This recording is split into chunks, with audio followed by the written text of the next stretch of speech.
BalconyTV. Hi, you're watching Balcony TV here in Melbourne. I'm Cassie and I'm joined by Harry James Angus. How are you tonight? I'm very good. How are you? I'm great, thank you. Now, what song can we hear from you? I'm going to play a song called MATTY Josie. Lovely, let's hear it. Okay, here we go. We're not wasting any time.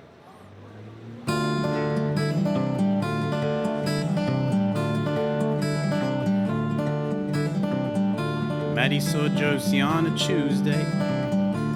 She was totally strung out. They'd gone to primary school together. It's funny how some things turn out. He remembered how they used to sit up on the hill and clean the chalky dusters from the school. He took her home to make her better. They made pumpkin soup together. Her eyes, they changed like the weather, and they soon made love together. And when her eyes had cleared, she saw him standing in the bathroom light and realized she would love him until the end of time.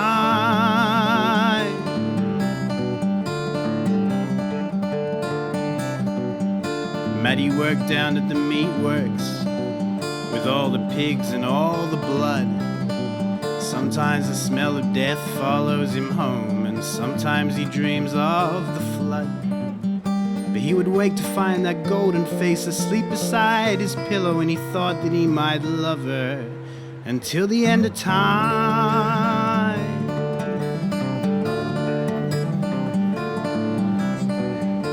One night Josie was making coffee. Matty came home kind of early. He was carrying an old sack of bones. He said, "I killed a man a long time ago," he said. "You don't have to know the when or the why. Just believe me that he was bad and he deserved to die.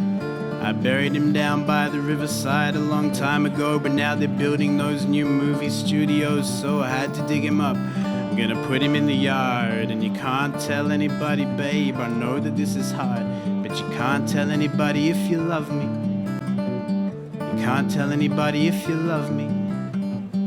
That night they made love so passionately, and he smelled of earth as he lay beside her in the moonlight, and she cried because she knew that she would love him until the end of time.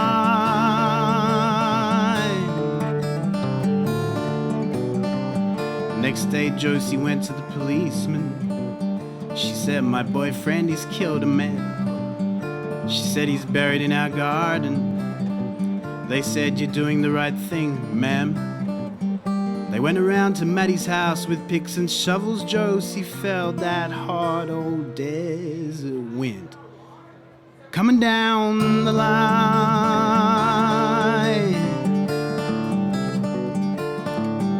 The cops started digging, cops started digging, cops started digging in the yard. The cops started digging, cops started digging, cops started digging in the yard. And soon they found a sack, a big old brown sack. They opened it up on the grass, and underneath the hessian was a pile of bones that looked like they might have been buried since before the dawn of time.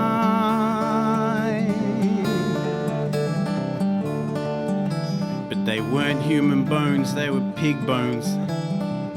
While the cops were standing around, Matty came home and, "Sorry for the trouble, fellas," he said, and he explained what he'd done, and the cops were quite impressed. He said, "I wanted to know if I could trust her with my life, but baby, you're a junkie, not a wife. I'm glad I made this little test. How could I marry someone who would turn me in for murder? You're not worth it." The cops silently agreed as they turned their backs and started to shovel all the earth back in.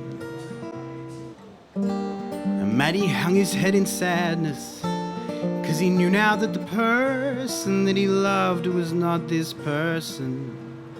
And that night Josie felt a cold space beside her pillow in the moonlight, and and she cried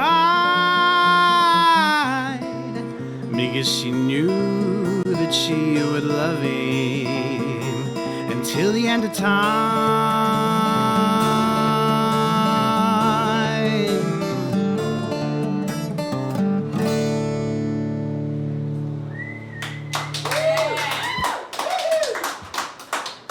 What an incredible story. Thank you. Did you make that one up, or how did that come about? Well, a friend of mine told it to me, and she said it was a true story, but I kind of assumed it was one of those urban myths, Yeah. you know, and I decided it probably wasn't a true story. But then recently, after I'd been playing this song, someone sent me a link to a newspaper article of the story. So it was a So true it's a story true after all. story. Yeah, I can't claim any credit for writing it, unfortunately. Well, you definitely are giving it a bit of life, and that's incredible, and thank you for sharing it with Thank us you. all. Pleasure. Now, that is off your new album, your solo album, which is Little Stories, which is out soon, if not now when you're watching it. So I'm assuming that it's all little stories. So what's inspired each story? Well, they're all different. They are all stories. I don't know. I guess I'm just a frustrated short story writer, you know. I've written lots of music over the years, but none of it's really been like that real lyrically based kind of, you know, I can't say the word yarn because it's not in my vocab. I'm not that kind of guy, but You just said it. yeah, I just wanted to spin a couple of yarns. Did I get away with that? Why an album? Why not a short story? Like a book of them? Oh, I'm not good enough. Not good enough. No, I need the music to set the words to for the words to come to life.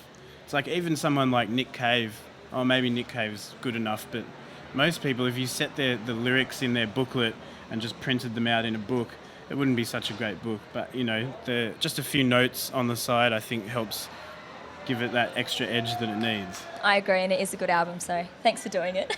Pleasure. Now, you are in the Cat Empire and also Jackson Jackson, so how do you actually find time to even juggle a solo career?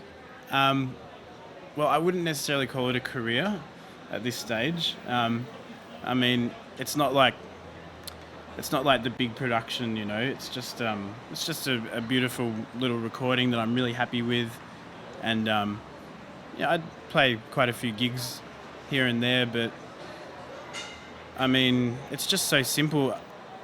I can't use the word career to describe it yet. Maybe one day. Maybe. But career sounds like, you know, something fast-paced and you know, and explosive, and this is kind of slow-paced and pretty low-key, I guess. How is it not fast-paced when you've got so many musical acts going on? I just don't understand how you fit it all in. Oh, yeah, that bit is fast-paced. Yeah, when you put it all together, I don't know. It's funny, you know, people often say to me, like, you must be so busy because you play in all these bands, and I still feel like I'm probably about 50% as busy as just the average person who's got a normal 9-to-5 job. Yeah. Like, the hours are really easy, hey. Really easy.